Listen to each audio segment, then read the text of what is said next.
UBN In-Depth Emergency Analysis, Public Executions and Ideological Crackdown under Kim Jong Un. Anchor, serious and authoritative tone. Good evening, this is UBN In-Depth Emergency Analysis. We are reporting on chilling testimonies from North Korean defectors detailing the extreme escalation of public executions and ideological crackdowns under the rule of Chairman Kim Jong Un.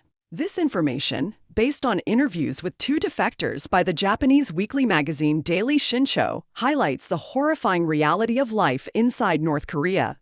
Focusing on the surge in executions, intensified control over the younger generation, and the background of rising defections amidst a worsening economy since the COVID-19 pandemic. Executions for watching Hallyu culture. The witness account.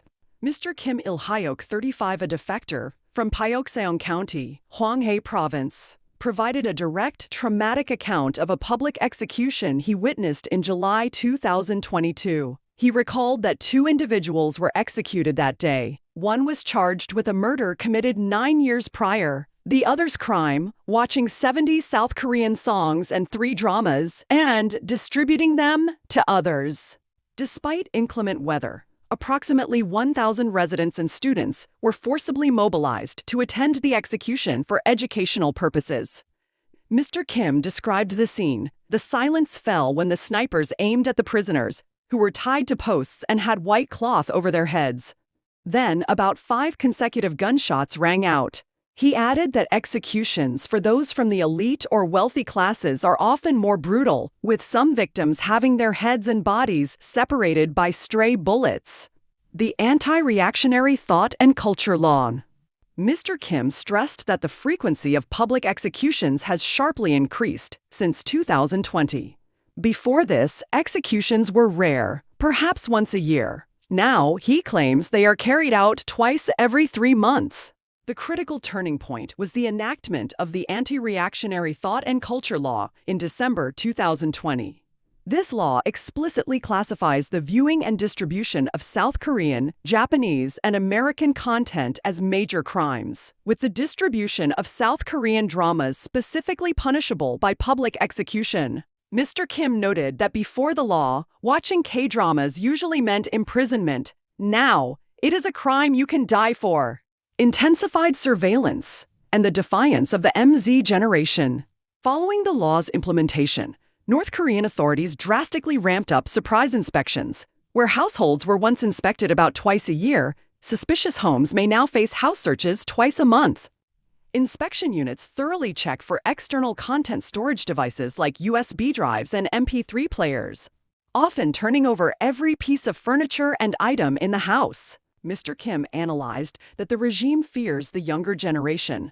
Most of the North Korean 20s and 30s are formally or secretly exposed to South Korean culture. He admitted enjoying K-pop like Girls' Generation and watching the South Korean drama Iris. He concluded, when they see foreign works, they long for a richer life. The more young people there are, the harder it becomes to maintain the regime. That is what Chairman Kim fears. Extreme social control and defection. Mr. Kim also cited North Korea's rigid caste system and extreme privacy control as key reasons for his defection. He and his wife, a farm worker, chose to live in an unregistered relationship to prevent his social status as a laborer from dropping. However, this cohabitation is punishable under the law on ensuring education of the youth, potentially resulting in imprisonment equivalent to the length of cohabitation. Living under the anxiety of potential arrest, having cohabited for 3 years, he eventually bribed officials and successfully defected with his entire family of 9. Another defector, Mr. Park Young-chul, pseudonym 25, who fled in May 2022, pointed to the prolonged closure of the Sino-North Korean border due to COVID-19 as his direct motivation.